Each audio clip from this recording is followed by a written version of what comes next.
तुम्हारे चेहरे पे दाग कैसे है? ये आग के जलने का दाग है कुंवर साहब। उस चिट्ठी में मैंने सब कुछ लिखवाया था रसाल से। कहाँ लिखा है इस चिट्ठी में दाग के बारे में? बोलो। जब तक आप मारे को ये विश्वास ना दिलाएंगे कि आप हमारी विनती पूरी करेंगे, मैं यहाँ से ना लूंगी। वो तुम्हारी माँ ने दूसरी चिट्ठी लिखी। ना ना, ये हमारे मुंह से अनजाने में सच निकल गया तो अनर्थ हो जाएगा। मारे को अपने घर की लाज बचानी ही होगी, सारा दोष अपने मत पे लेना होगा। मैं रणबीर को बुला कर लाती, आप लोग पूजा की तैयारी कीजिए। हाथ क्या रोक लिया? रणवीर के लिए भगवान जी को तो इंतजार ना करवा सके हैं हम। पूजा का एक मुहूर्त हुए और मुहूर्त की बेला टाली ना जा सके है।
रणबीर तो बाथरूम में भी नहाए और यहाँ भी, और सुहाग की सेज वैसी की वैसी।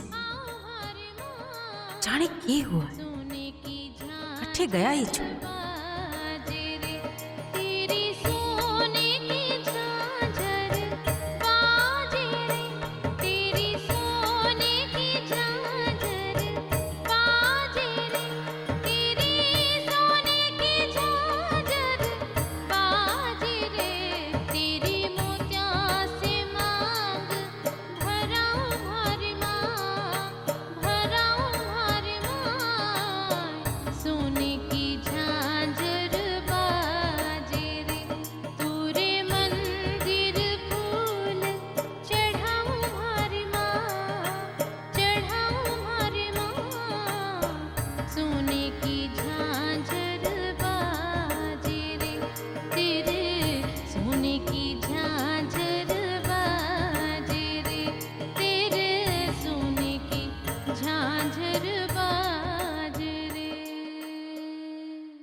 कोई बात तो जरूर है। रणबीर सारी हवेली में कहीं ना है तो के रुक्मी को बिना बताए चला गया।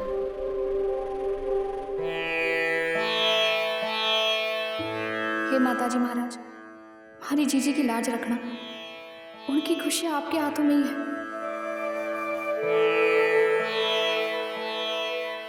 बाबू, सारी रात यहाँ मंदिर में, अरे किसी के हाथ संदेशा भिजवा दिया होता।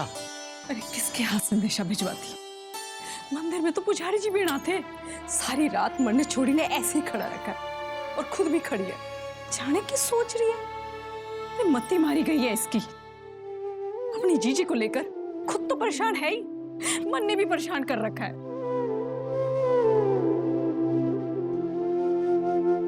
रसाल, चल बेटा घर चल।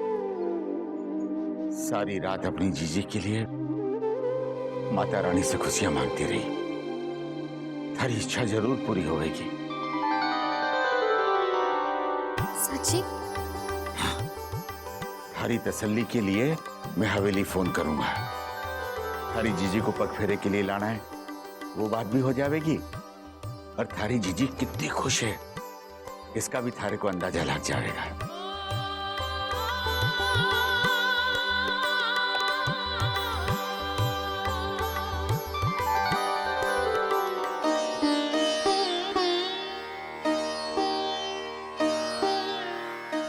सौभाग्यवती रहे। थारी आरती सुनकर जीवन सफल हो गया। बस अब भगवान से यही प्रार्थना है, जब तक सांस है तब तक हर सुबह थारी आरती सुनकर ही दिन की शुरुआत करूं।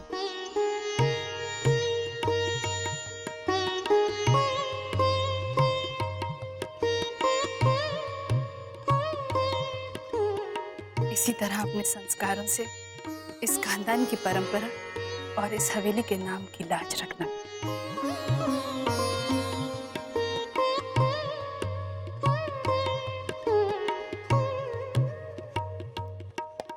जीवती रह बेटा। बिंदनी, थारे आने से घर का माहौल ही बदल गया।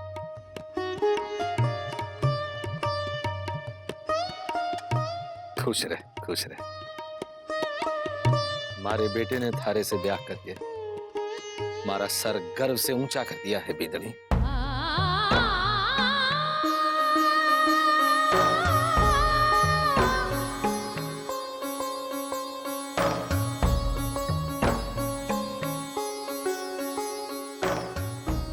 सदा सुहागण रहे। भाभी साहब, क्या इसी तरह गाना गा के आपने मेरे भाई साहब का मन मोह लिया था? ठाकुर मदन सिंह जी का फोन आया। मेघ, पग फेरे की बात करने के लिए फोन किया होगा, मैं बात कर लेता हूँ।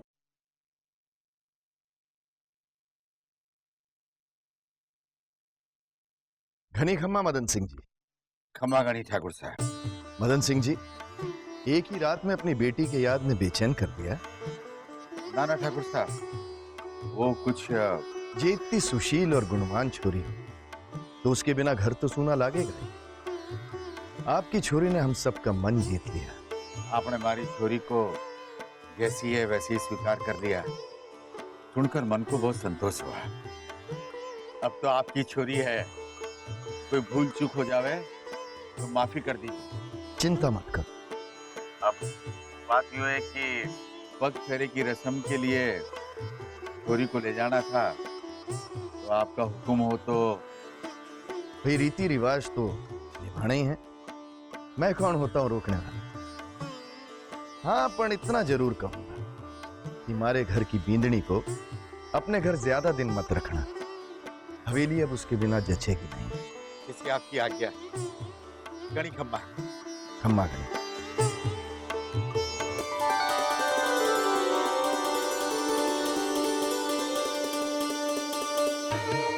गायत्री, नाइन को संदेशा भिजवा दे कि आके गुड़ खोबड़ा ले जाए और सारे गांव में निमंत्रण दे दे कि हमारी बिंदड़ी की मुंह दिखाई के लिए सारे गांव को आना है।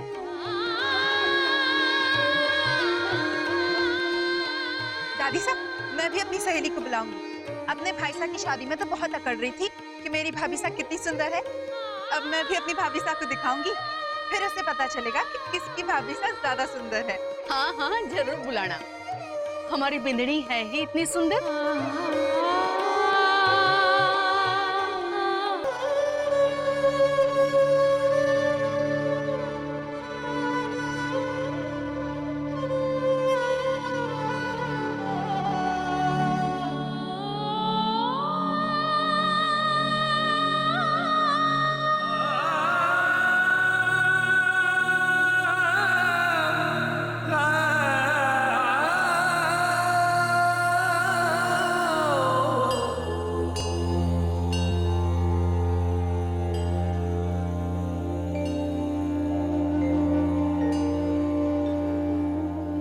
मुझसे ऐसी क्या गलती हो गई भगवान, जिसकी आपने मुझे इतनी बड़ी सजा दी।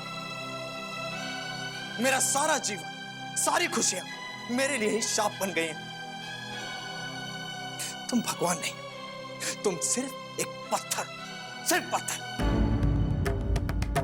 मैंने तुम पर विश्वास किया था और तुमने क्या किया? इतनी आसानी से मेरा विश्वास तोड़ दिया, धोखा दिया है मुझे। तुम भगवान नहीं हो सकते, नहीं हो सकते तुम भगवान।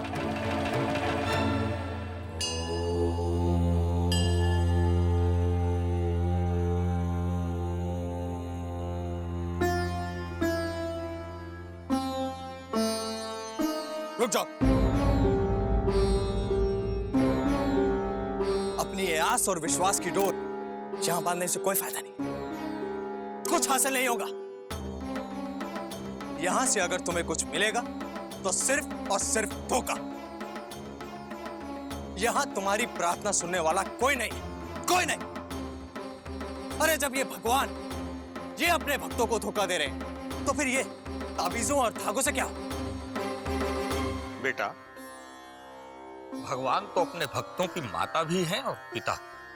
भला माता पिता कभी अपने बच्चों को धोखा दे सकते हैं? वो तो जो भी करते हैं अपने बच्चों की भलाई के लिए ही करते हैं। हाँ, उनका तरीका अलग हो सकता है और हम मंदमती उसे समझ नहीं पाते। हर बुराई में कोई ना कोई अच्छाई छुपी ही रहती है, क्योंकि भगवान कभी अपने बच्चों को दुखी नहीं देख सकते। दुख देने वाले भी तो यही हैं पापा। अब इनसे विनती करो, कुछ नहीं चाहिए मुझे इनसे, कुछ नहीं।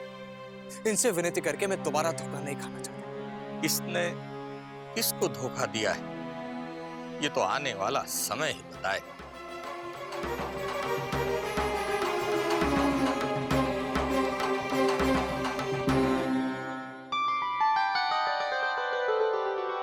अपना दाहिना पैर अंदर रख के गृहस्थी में कदम रख।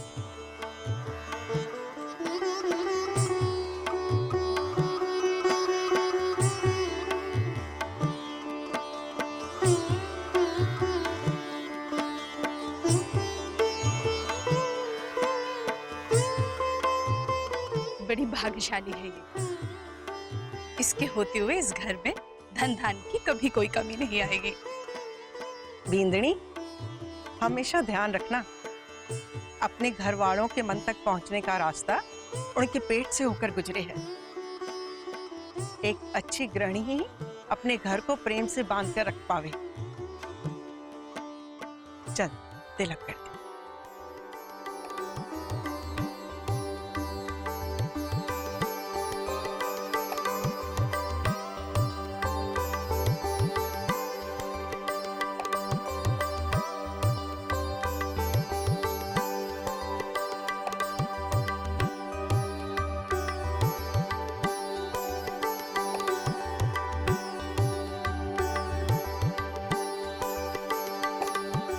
अरे जीजी बिल्कुल ठीक है, बहुत खुश है और सासरे वाले भी उससे बहुत खुश हैं। किसने कहा? जीजी ने? अरे बावड़ी, नई नवेली बीननी है, फोन पे कैसे बात करेगी? हाँ, ये तो भंवर सिंह जी ने कहा। अरे रुक्मी के बहुत गुणगान गा रहे थे, आज ही बुलाया है पग फेरे के लिए लिवाने। हे माताजी महाराज, हमारी अर्जी सुनिए। सब इसी तरह हमारी जीजी पर अपनी कृपा बनाए रखना।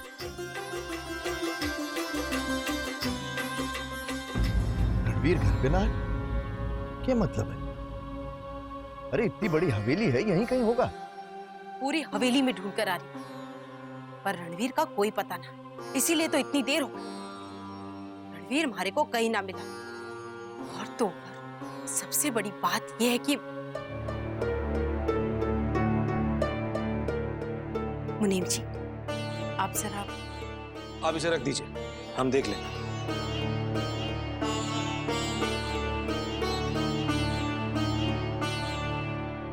जब मैं रणवीर के कमरे में गई तो मैंने देखा कि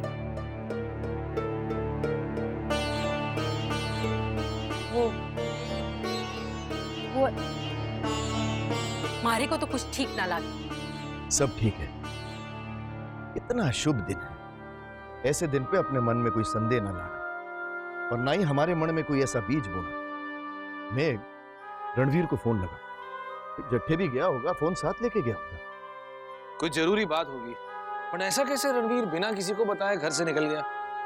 हमारे को भी यही लागे।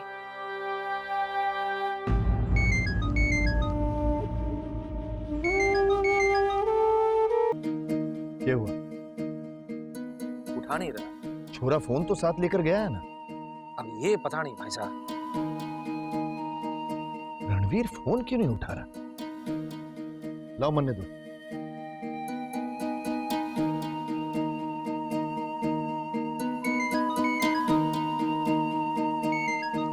क्या जवाब दूंगा मैं तायस और पापा को? कैसे बताऊं उन्हें कि मेरे साथ कितना बड़ा धोखा हुआ है?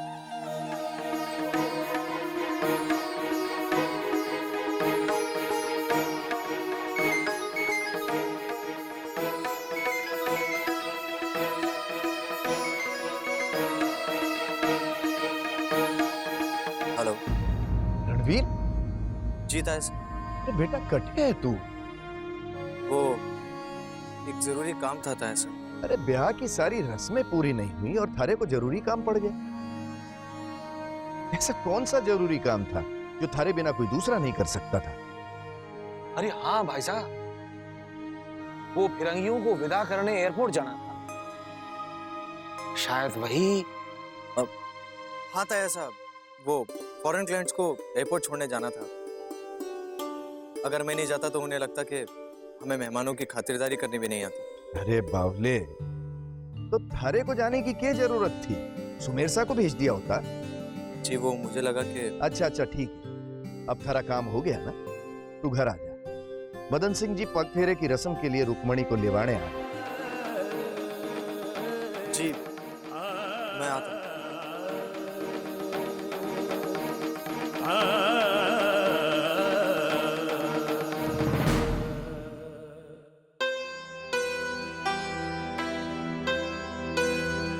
ताया साहब को खीर परोस।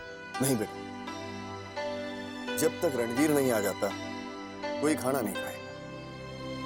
हवेली का मान रखने के लिए अगर वो अपने ब्याह के दूसरे दिन ही काम पर जा सकता है तो हमें कम से कम खाने पर तो उसकी बाट देखनी ही चाहिए। और वैसे भी मुहूर्त की वजह से हमने उसके बगैर ही पूजा कर ली थी। आज रुक्मी ने अपने हाथों से रसोई में पहला पकवान बनाया है। अगर ये परोस दिया जाए तो तब तक रणवीर भी आ जाएगा और आप सब लोग गरम गरम खीर छक लेंगे तो इसे आशीर्वाद भी दे सकेंगे। ठीक है।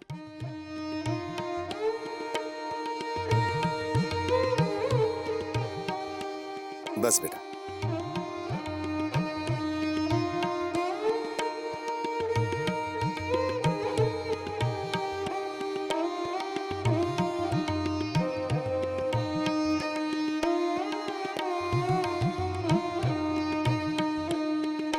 लो, रणवीर भी आ गया।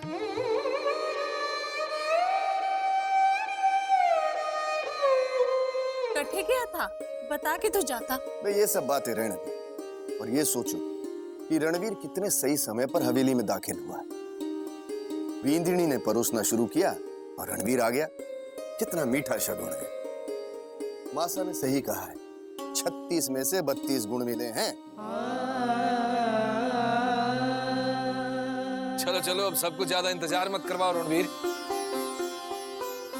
आ जा बेटा।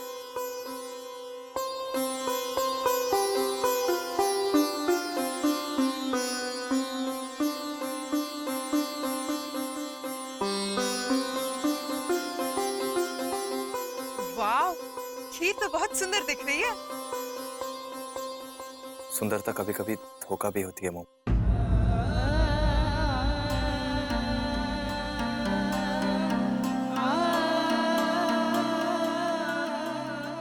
आप लोग खीर खाइए, मेरी तबीयत जरा। रणवीर बेटा, खीर तो चख लो। नहीं था ऐसा, मुझे नहीं चाहिए।